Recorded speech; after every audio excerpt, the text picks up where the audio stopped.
I think the Nigerians will want to be thinking of the final now. They will be thinking of, first of all, winning this one. Yeah, doesn't matter how you get there, it matters that you get there. Exactly. There's confirmation that he will miss the next match. Product of the Foxes youth system in the UK. He's a very humble young man. I ran into him at Ajax Amsterdam when he first got there. And I felt he did very well there, so I was surprised they let him go. But when you see what he's become now, ooh, total world class. Now, dangerous set piece. Morocco have Hakimi over this. He's got the ability to go direct, even from this angle. He's a quality set piece taker. Up to try and chip it in for any of the tall players to get on the end of, or will he go direct and try to beat Nobali in the Nigeria goal? Hakimi goes direct and he's not too far away as it just catches the outside netting. Ooh, that was not far out. He struck it very well.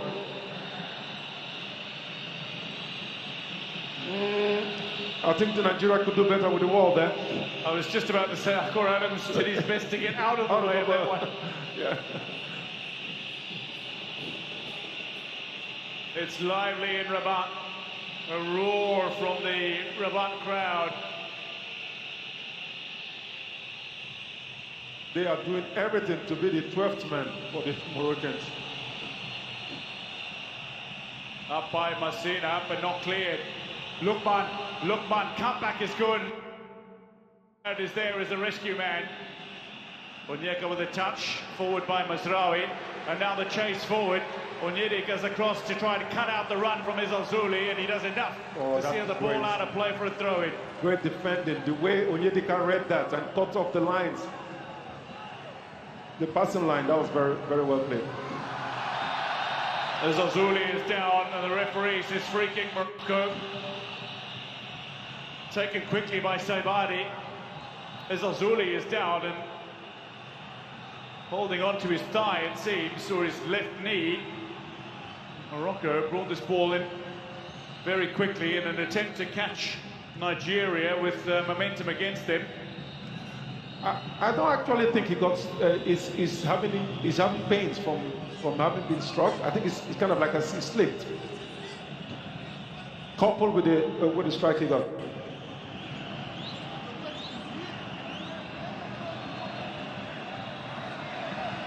Ooh. Looks like he got a knee in the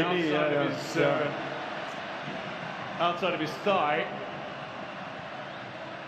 I don't want to get too technical or scientific here, but it looks like his rectus femoris has been pounded by an opponent's knee. Believe me, that hurts. It does hurt.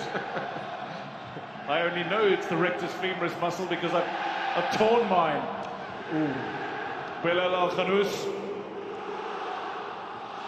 Mazraoui. Izalzuli back on the park, allows this to go out for another throw-in. There's Saibari, scored his first goal of the tournament with the victory over Cameroon. Warm-ups continue. Saibari back in the action, delivers a decent-looking ball over the head of Nobali. It's kept in play by Hakimi. Players wait for a delivery that Bruno cuts out. Hakimi back in possession, looks for Diaz, under pressure from Osimhen. Down he goes, free kick Morocco.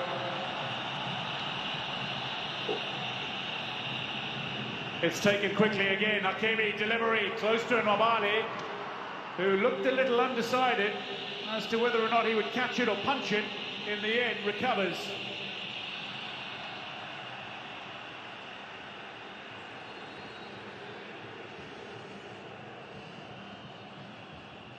Referee stopped the game.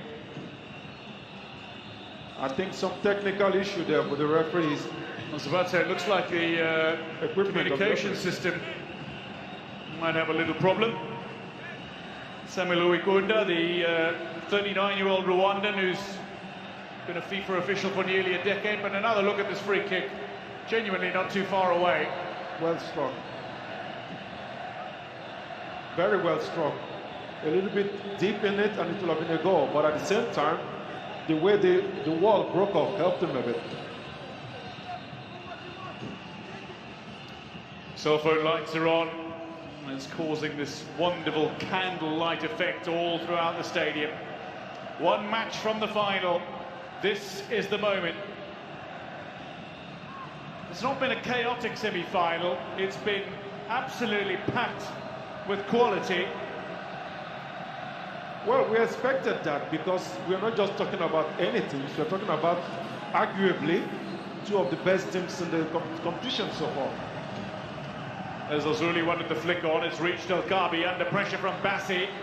Ajay with a clearance. Onyedika now dispossessed. El Kaabi into space. Brahim Diaz. Morocco surge forward. 4 players in attack.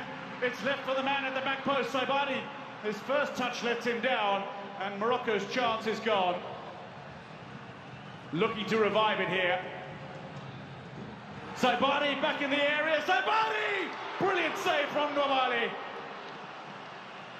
Saibani took it in with his right, shifted it to his...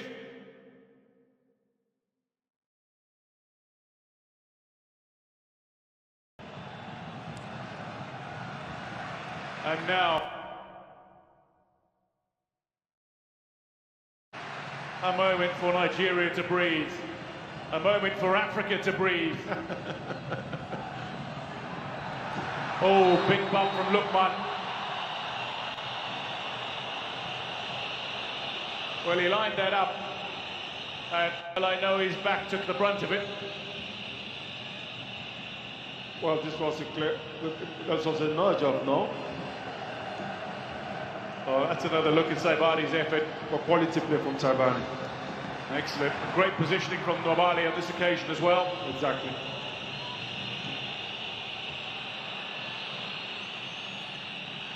Osimhen down, free kick Nigeria, just inside Nigerian territory. One thing you can't be sure of from Osimhen is that he's going to keep on fighting no matter what. You're not wrong there. That mask is not a sign of weakness, it's a badge of survival. He started to wear it after he broke a series of bones in his face in a horrible collision in Italy. Yeah. It was, I think, against Inter Milan while he was playing for Napoli. He broke his eye socket, he broke his cheekbones. He needed surgical pins to be inserted. Exactly. Here's Bright Osei Samuel charging forward. A delight to watch when he's on a rampant run. Feeds it out wide. The fullbacks combining as Bruno takes possession, dispossessed by Brahim Diaz. And as much as we speak of the quality of Brahim Diaz being at Real Madrid, we forget that he's been a league winner with Manchester City in the Premier League. He was a league winner with AC Milan in Serie A as well before he made his way to Spain. Exactly. The man's traveled a lot. But he didn't really get the chance to play. Bassi. Cleared away by Hakimi. El Khanous with that initial challenge on Bassi's cross. El Kaabi nearly gets it wrong. Iwobi towards Adams. Akor Adams. But the whistle has sounded. And free kick awarded to Morocco. As Iwobi protests.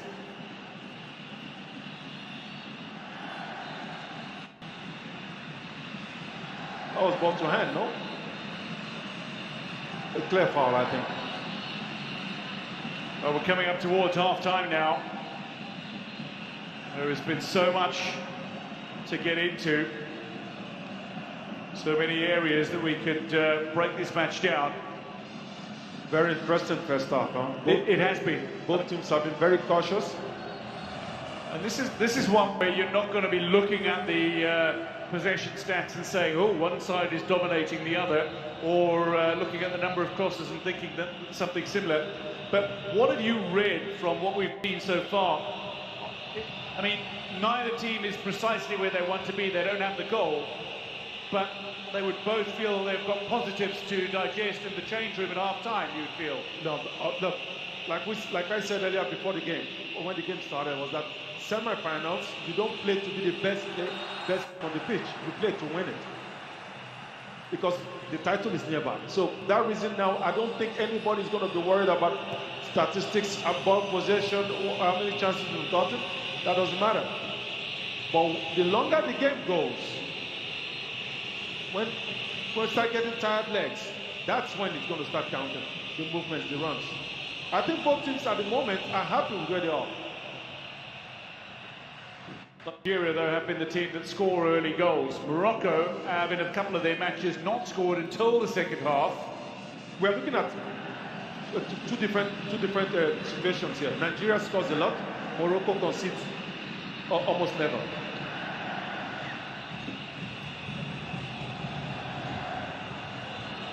Bassi under pressure from Ezel-Zouli. He recovers well. Again, brings Mobali into play. Back with Calvin Bassi.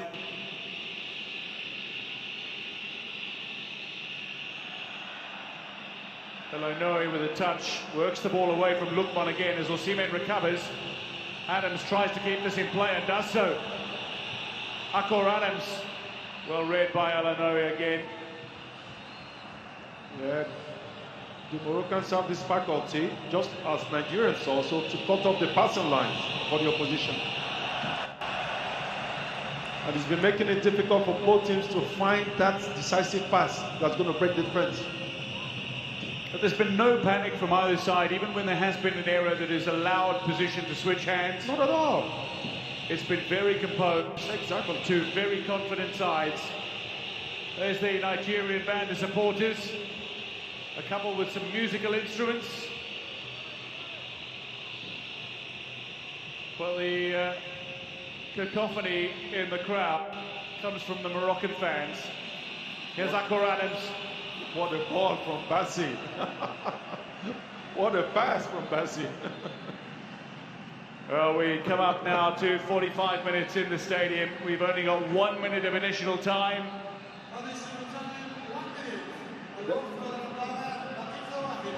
That says it all. Additional time, 1 minute. No delays. No delays. No delays. It was only the referee's communication system for a moment that needed to get put back into place. Outside of that, it was Ezel-Zouli down for a few seconds. So the 1 minute is coming from the referee. Yes, Mazraoui charging forward. Brahim Diaz looking to time his run. Well, Kabi wanted it as well, and Ezel-Zouli set off after it, but he's up against Bright Osei. Samuel, a ball stays in play, and that'll be a free kick Nigeria. That was a clear foul. Obstruction. We're seeing battle of the wings here on the left side. Yeah. And on the right side. Mobali comes across. And with that, the half-time whistle sounds. Nigeria and Morocco goalless at the break in this semi-final tie. It's a classic in development. So it is a tight game as we had figured. It is 0-0. Both semifinals, by the way, in the first half 0-0 today. We'll take a short break and come back with the highlights from Stade Prince Moulin of the Lab here on Media Sports.